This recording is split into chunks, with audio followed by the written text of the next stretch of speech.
jikalau kamu perangilah orang-orang yang tidak beriman kepada Allah sampai mereka membayar jizyah. Betul? Benar. Makanya saya bilang, Bang, ganti Tuhan, Bang.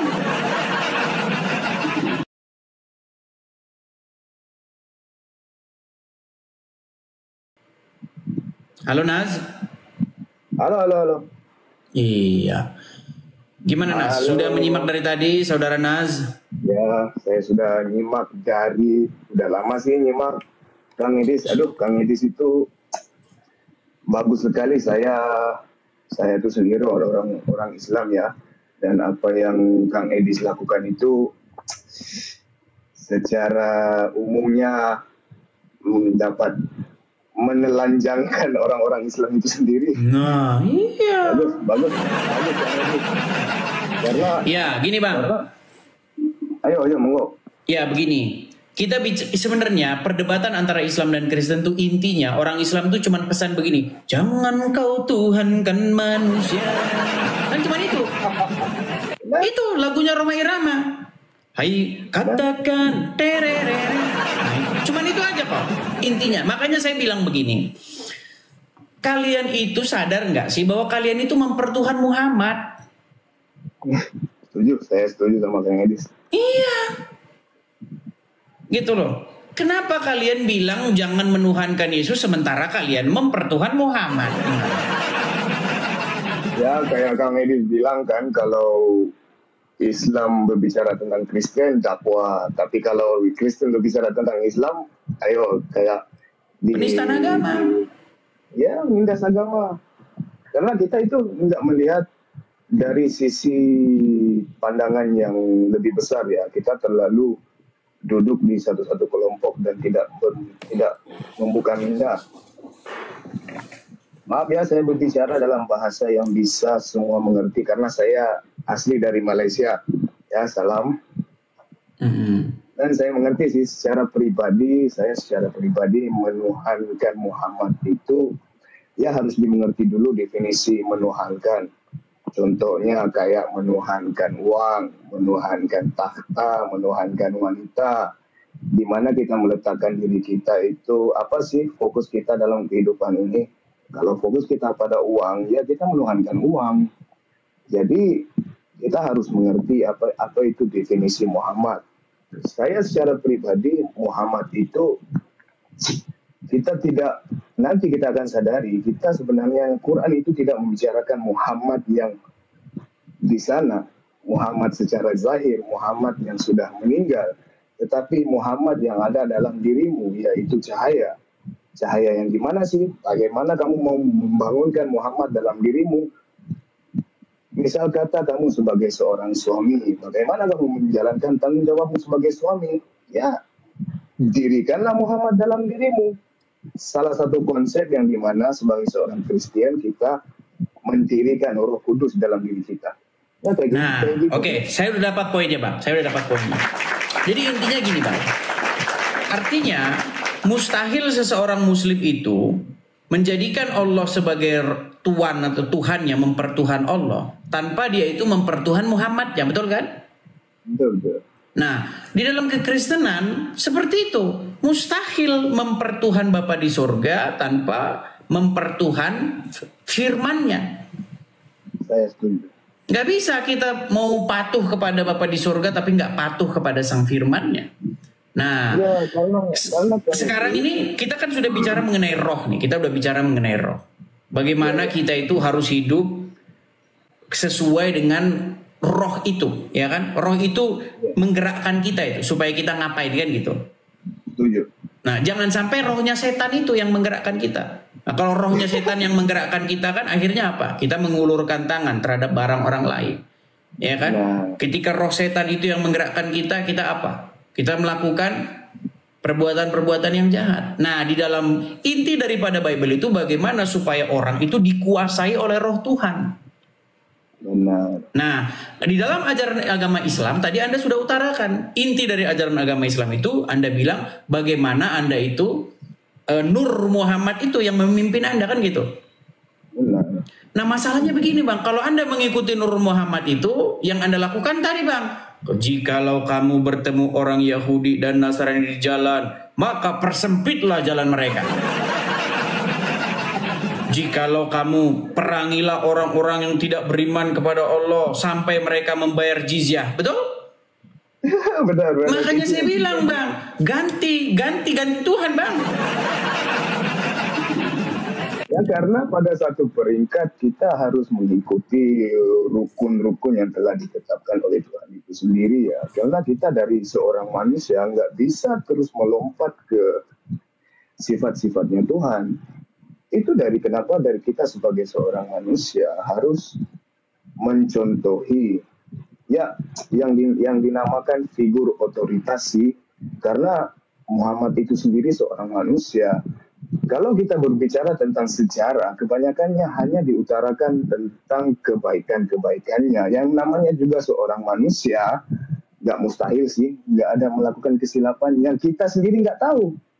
Nah, makanya begitu, Bang. Saya pernah menulis satu buku, Bang. Gini, mengikuti Muhammad itu, saya ibaratkan, saya tulis dalam buku saya itu seperti mematuhi traffic light, tahu? Traffic light yang ada lampu merah, hijau itu. Seperti mematuhi traffic light yang rusak.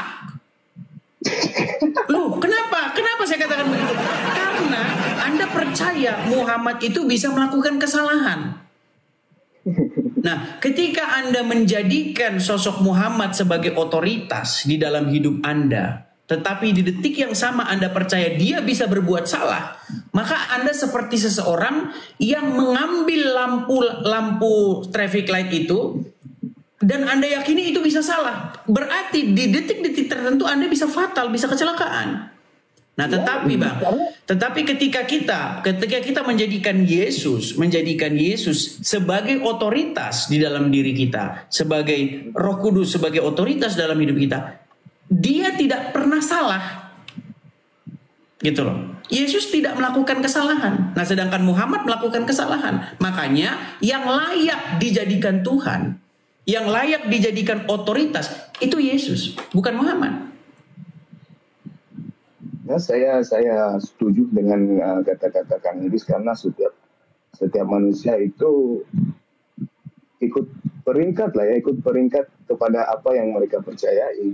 Kalau kepada saya memahami setiap definisi Yesus itu apa, Muhammad itu apa. Karena kita tidak terlalu memandang kepada figur otoritas. Karena dalam Islam itu, kalau kita berbicara tentang ikutan syariat, dan bila mana kita mengatakan tentang syariat, kita harus mengikuti apa yang terjadi di luarannya. Contohnya kayak kalau kita membela itu jambang kan, kayak Muhammad, ya itu setakat luaran aja sih. Kalau kamu mau membela jambang, apa bedanya kamu sama kambing? Nah, gini Bang, ini bagus nih Bang, gini. Saya melihat Bang gini, saya itu cukup mendalami agama Islam Bang, dan saya perhatikan bagaimana tingkah laku orang-orangnya gitu kan. Banyak saya lihat orang-orang Islam itu mereka memperpanjang janggutnya, ya kan, dan mereka percaya ada bidadari-bidadari bergelantungan di sana, ya kan. Kemudian kakinya, celananya itu harus isbal itu namanya kan, istilahnya cingkrang begitu ya. Nggak tahu kalau bahasa Malaysianya. Nah begini Bang, saya melihat apa yang dilakukan oleh saudara-saudara Muslim itu tak ubahnya hanya sebuah ritualisme. Setuju. Saya lihat mereka mempercapek dirinya.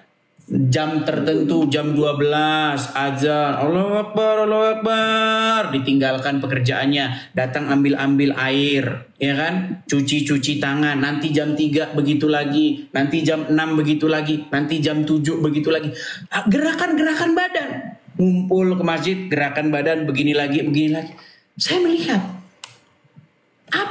nilai apa yang dibangun dari kekristenan Bang, kekristenan itu tidak bicara soal ritualisme. Ya, tidak berbicara soal itu, tetapi berbicara bagaimana hidup kita ini dikendalikan oleh Dia, tetapi bukan dikendalikan melakukan gerakan-gerakan badan, enggak. Karena ibadah yang sejati itu di dalam Bible disebutkan adalah ya membuka-buka belenggu, ya kan, menolong orang-orang miskin, ya kan, memberikan tumpangan dan hal-hal yang baik seperti itu. Ada sebuah hadis Bang, ada sebuah hadis bunyinya begini.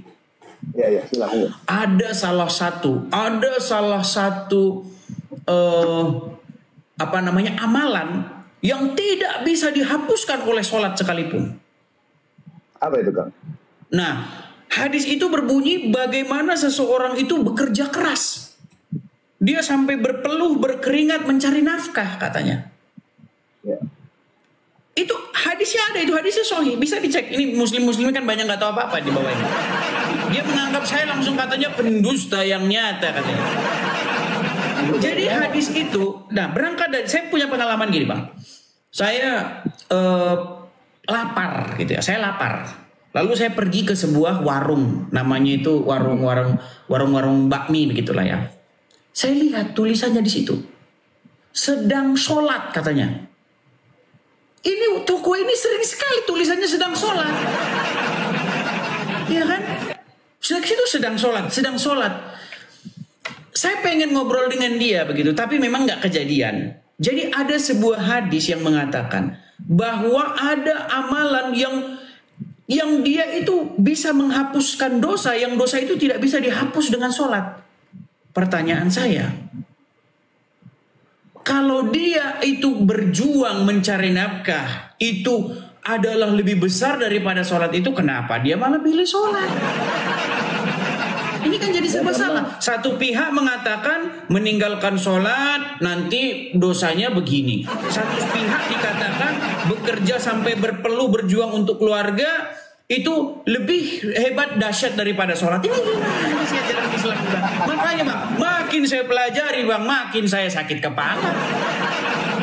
Karena saya sendiri ya dalam surah Al-Fatihah itu sendiri kan di ayat ujungnya mengatakan tunjukilah kami jalan yang lurus, bermakna kamu berada dalam agama Islam gak bermakna kamu lurus. Enggak, karena dalam Islam itu sendiri kita ada berbagai-bagai kepercayaan. Jadi apa sih yang benar? Ya tanyakan diri kamu yang seperti yang dibicarakan tadi kayak Kang Edis. Iqra itu membaca, apa yang dibaca bukan Quran itu, tapi bacalah dirimu, bacalah kitabmu. Setiap satu orang kamu ada kitabnya masing-masing. Tapi kalau menurut saya itu tafsir bebas Bang. Ya itu kalau pada satu kepercayaan tauhid lah sih. Tapi gini Bang ya, kalau kita memang serba salah Bang, ngikutin narasi atau alurnya orang Islam, kita makin sakit kepala. Ngikutin narasi Anda nampaknya seperti tafsir tanpa batas. Saya kasih contoh begini.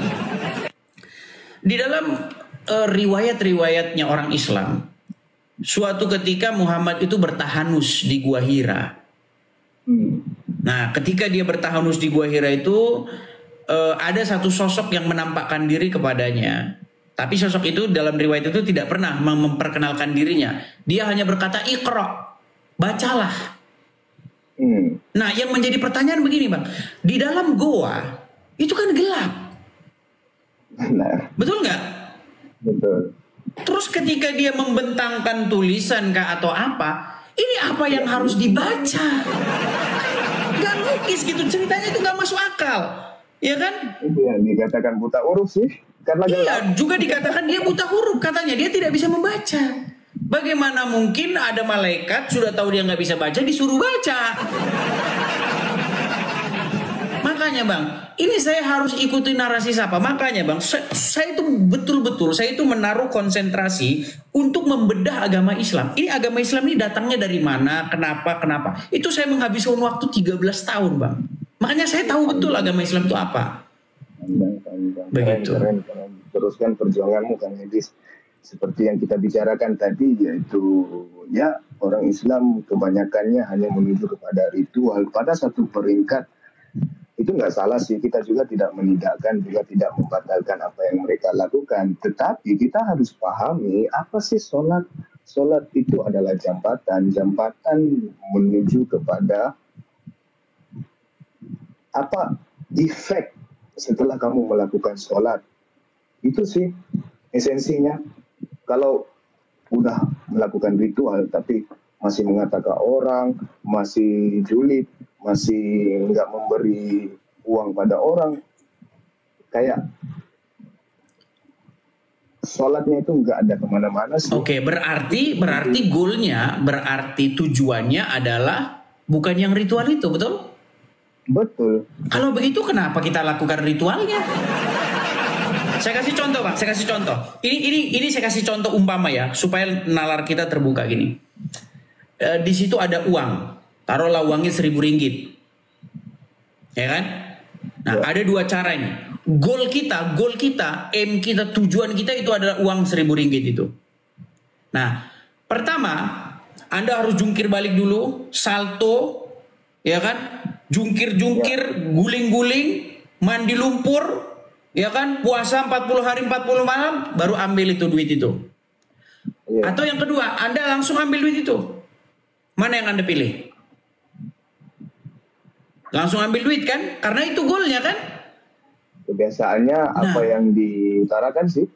Iya. Nah, seperti abang bilang tadi, sholat begini, terus begini. Tapi kalau tetangganya susah dibiarkan, ya percuma, betul nggak? Nah, artinya yang penting itu kan sebenarnya membantu. Makanya di dalam Bible itu ibadah yang sejati itu. Sama juga ya, dalam Islam kalau kita pahami sholat itu berdirikanlah kesejahteraan apa. Tapi begini Bang, tapi memang ya, tapi gini, saya pernah membaca juga sebuah hadis. Ini ada seorang wanita, dia seorang wanita muslimah, ya, dia curhat bagaimana dia itu seorang janda, ya kan, dia punya anak, dia kerja siang malam, ya kan, single mom lah gitu ya. Dia cerita dia nangis gitu. Ini obrolan gini. Di dalam ini kami, di dalam iman kami, yang saya sekarang terguncang karena itu dia bilang begitu. Dia bilang gini. Meninggalkan sholat, kata dia, meninggalkan sholat itu dosanya lebih besar daripada berzina katanya. Lebih baik berzina daripada meninggalkan sholat. Pernah dengar hadis itu nggak? Nggak pernah sih secara nggak pernah dengar. Jadi gini lah, perempuan itu begini, bagaimana mungkin kata dia, bagaimana mungkin, ya kan, meninggalkan sholat yang ritual begini-begini itu lebih besar dosanya ketimbang berzina. Artinya lebih baik berzina daripada meninggalkan yang begini-begini. Apa sih esensinya? Makanya itu yang saya tanya, begini-begini itu esensinya apa gitu. Bahkan saya pernah begini. Saya melakukan survei kepada muslim-muslim yang naik ke sini. Saya tanya, begini itu apa artinya? Nggak ada satupun yang bisa jawab. Kaki harus berbentuk begini, begitu kakinya. Kalau duduk, begitu kan duduk tahiyat. Kenapa? Nggak ada yang bisa jawab. Bahkan ini saya sudah buat gambarnya Bang. Ini saya memberikan challenge ya. Kalau ada orang Islam yang tahu kenapa duduknya harus begini, kenapa harus begini, saya tutuplah channel saya ini kalau ada yang tahu. Kalau ngarang iya, kalau ngarang bebas. Oh itu begini ya. Namanya ngarang kan. Iya. Gitu. Coba lah saya tanya, kenapa duduknya harus begini nih? Ini kenapa ini? Dan begini kenapa harus ngapa ini? Gitu. Kalau saya sendiri kalau sampai ke tahapan ini saya nggak ngerti sih, tapi saya mengerti dari awalnya mengapa kita begini. Ayo kalau ada polisi lagi tangkap, angkat tanganmu. Ini namanya surrender. Iya, tapi kan itu kan cocok, kalau di sini namanya cocokmologi. Artinya marrying up gitu loh. Apa? Cocok-cocokan begitu. Seperti itu Bang. Oke ya, kita berikan kesempatan kepada muslim yang lain Bang ya. Satu soalannya buat silakan. Bang Edis itu memang aslinya Kristen apa dari Muslim? Kristen Bang, saya sejak lahir itu Kristen. Tapi masa kecil saya itu saya habiskan bermain-main dengan teman-teman saya Muslim. Oke. Jadi ada dorongan untuk mengambil tahu lah ya. Iya, karena dulu saya itu dulu kerjanya itu kalau malam-malam ikut ke langgar, ikut ngaji, ya kan, ikut takbiran. Ya masa kecil saya seperti itu. Oke. Jadi sebelum saya pergi, saya ingin berfungsi kepada rekan-rekan semua. Kita harus mengerti apa itu definisi Islam. Karena Islam itu ada I kecil sama I besar. Kalau kita berbicara tentang I kecil, kita berbicara tentang orang-orangnya lah ya. Kalau kita berbicara tentang I besar, kita bukan berbicara tentang agama, kita berbicara tentang adakah dirimu sudah selamat. Ya itu sih. Itu harus menjadi satu tanda tanya dalam dirimu. Iya. Oke Bang, kalau saya sih pesan saya cuma satu Bang, ya.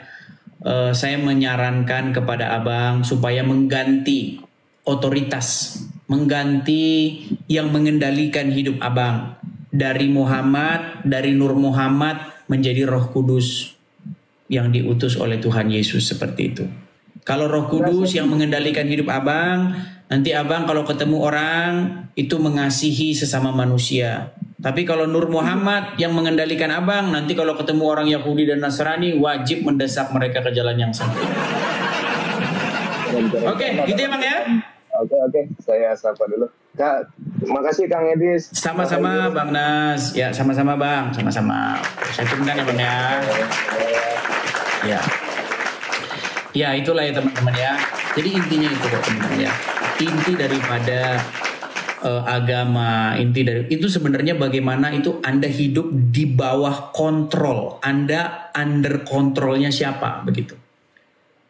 Ketika Anda berbicara tentang kekristenan, Anda itu harus hidup di bawah kontrol daripada Roh Tuhan, Roh Kudus. Makanya Roh Kudus itu harus jadi Tuhan di dalam hidup kita. Nah, itulah yang inti daripada kekristenan. Begitu. Hidup kita itu dikendalikan oleh Roh Tuhan itu. Roh itulah yang membawa kita melangkah seperti itu. Nah, Bapa mengendalikan kita dengan perantaraan firman-Nya, dan kita sekarang itu dikendalikan oleh Roh-Nya. Makanya ada Bapa, Firman, dan Roh Kudus. Begitu. Nah, yang si Juma pun sebenarnya seperti itu. Anda harus patuh, taat sama Allah lewat Muhammad. Gak bisa Anda taat sama Allah, gak taat sama Muhammad, gak ada jalan ceritanya.